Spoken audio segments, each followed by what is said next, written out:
Hello Andrew, it's Paul. Just finally got around to opening up your box. Thank you for sending me such a well packaged parcel. Alright, I'm just going to go over what was in the box. So it was just the two things. It was the radio and the microphone. There was no power lead. The radio obviously comes with all of its knobs. It has a GE bracket on it. It's in reasonably nice condition. Okay, and there's no bracket, no scratches on the top cover, bit of a mark there. Okay, the bottom looks pretty good. The screws are OEM. There's a couple of non-screws there, original, but anyway, that's all good. Alright, the microphone was a Benelec. I haven't turned this on, so we'll plug it in and start doing some tests. Alright, radio's plugged in. What have we got? We've got low, high, and AB and L, CBPA, volume, squelch. Let's max all those out. Squelch is down. Turning on. Okay, we aren't plugged in yet to an antenna. I'll just do that. Alright, so we're plugged into an antenna.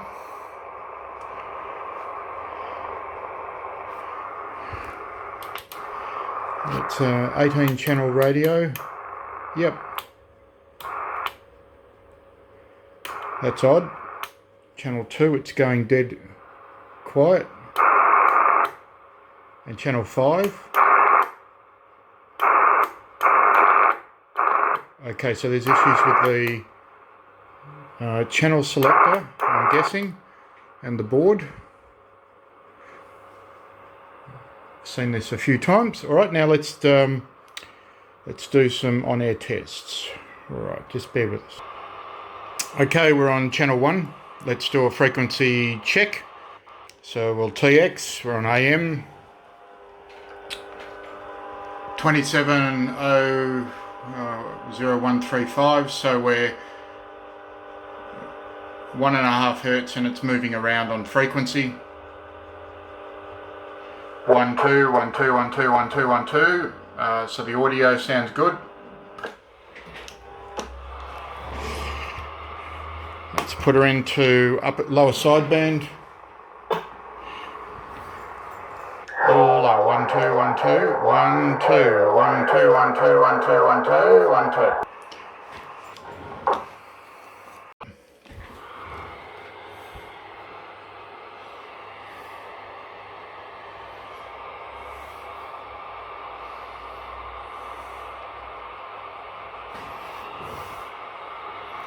Alright, so I'm going to do some tests and we'll see what happens just going through the 1 to 18.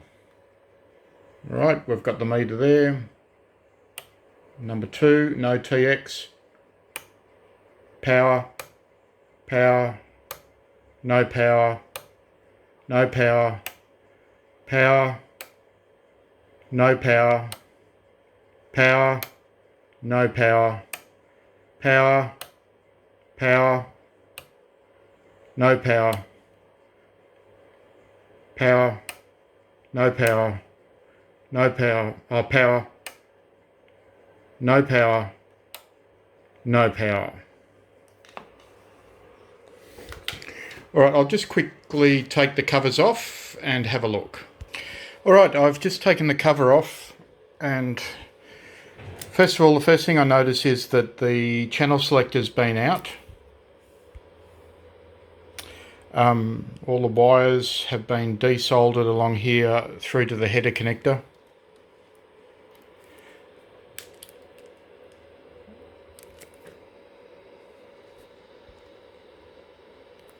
The soldering's possibly got a couple of dry joints, and I take note of this one, the earth, which is disconnected from here and put here. There's actually looks like a short from here to here with wire.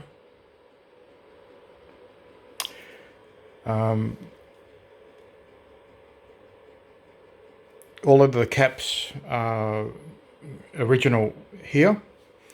Power supply caps are original.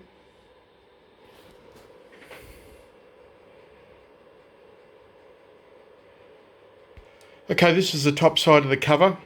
It looks reasonable, well, it looks quite clean.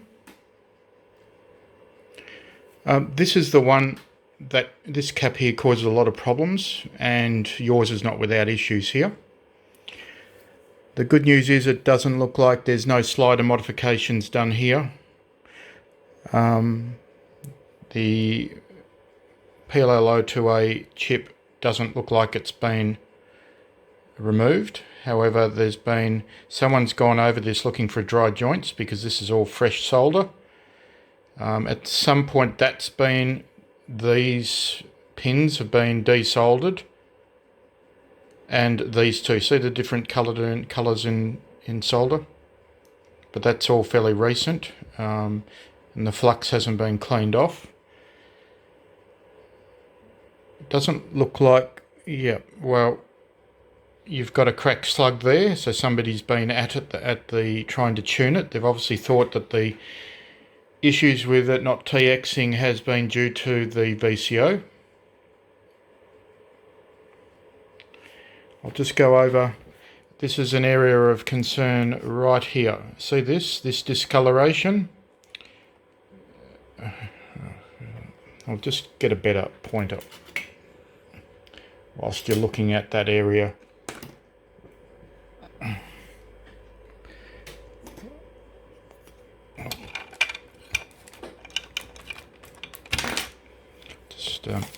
All right, so this is the acid from the adhesive has generally underneath, it corrodes this track here, which is the negative track, and it'll be corroded all the way through. There's a bit of corrosion just in there. These tracks look untouched, which is good.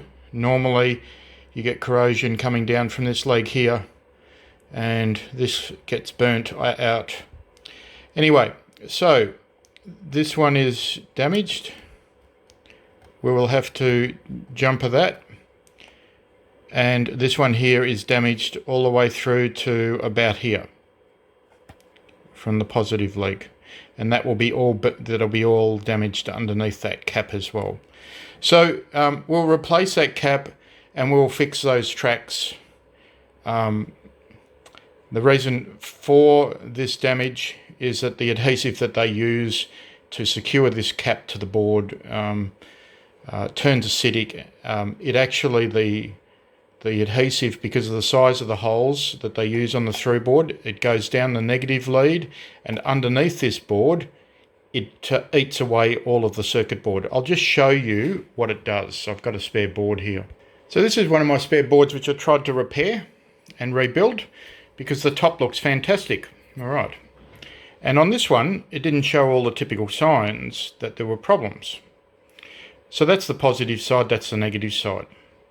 So what happens is, on the original cap, the adhesive, all this area is filled, and the glue goes through this middle hole, and you can see why it does what it does. So it eats out this track first and comes all the way out here, and that's when you start to see it about here.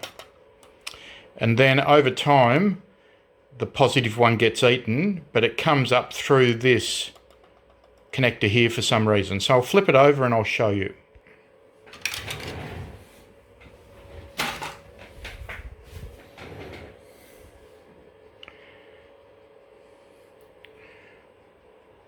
What I'm also going to do is, just as a signature of mine, I'll take these off the can, and I'll sand all of that flat and then recoat in lacquer. It takes about 15 minutes. All right, so that's your radio, Andrew. What I'm just going to do, I'm also going to, in order to put the 40 channel system in the radio, which is going to be a CB40, I'll also put a quick release kit in here for the O2A, so that you never have to desolder if anything goes wrong. It's just a pull-out chip holder. Okay, I've got you under the magnifying glass. Have a look at this. Somebody's soldered this back there in such a hurry that they've shorted the brown input out to earth.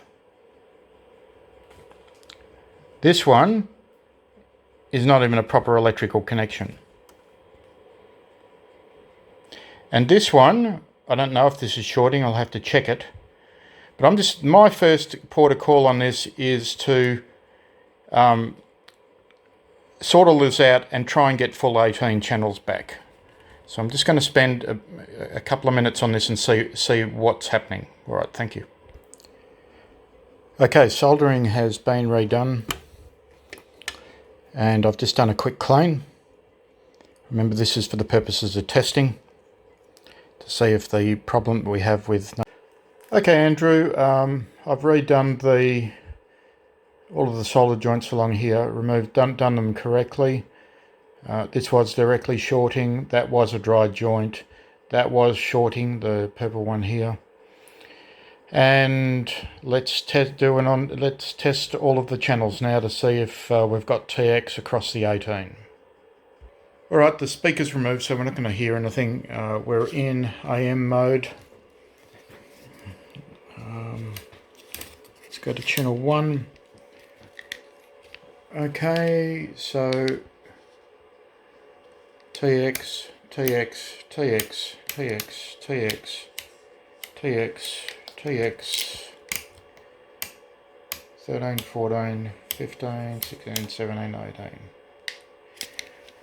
Okay, so we've resolved the TX problems. The TX problems was possibly that this had a 40 channel in it. Someone's removed the 40 and soldered as an 18.